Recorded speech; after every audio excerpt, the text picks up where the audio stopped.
ખોળખાપણની sonography કરાવી હતી ને, એની અંદર નાકમાં ખામી બતાવતા હતા. શું બતાવતા હતા? કે નાક ચપટું છે, હા, નાકનું હાડકું નથી, એવું બતાવ્યું હતું. બરાબર. અત્યારે બાળકને જે બહારથી આપણે અભ્યાસ કરીએ છીએ એની અંદર બધા જ ફીચર, આ છે ડાઉન સિન્ડ્રોમ નામની એક બીમારી કહેવાય. આવું ના આવતું હોય તો ઘણી વાર આ બીમારી હોઈ શકે. બરાબર.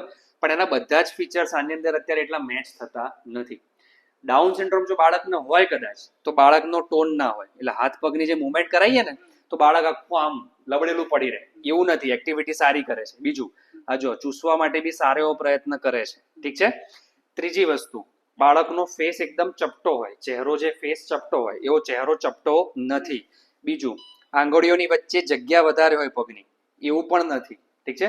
એટલે એટલું બધું ડાઉન સિન્ડ્રોમમાં ફિટ થતું હોય એવું લાગતું નથી. પણ અંદરૂની બીમારી ઘણી વાર નીકળે, જેમ કે હૃદયના વાલ્વમાં ખામી કોકવાર હોઈ શકે. તો એના માટે આપણે ઇકોની તપાસ આની ભવિષ્યમાં કરાવીશું. આજે સોનોગ્રાફીમાં જે વસ્તુ બતાવી હતી એ પ્રમાણેના બધા ફીચર્સ લાગતા નથી, એટલે કદાચ બહુ ગંભીર બીમારી ના પણ હોઈ શકે. ઠીક છે.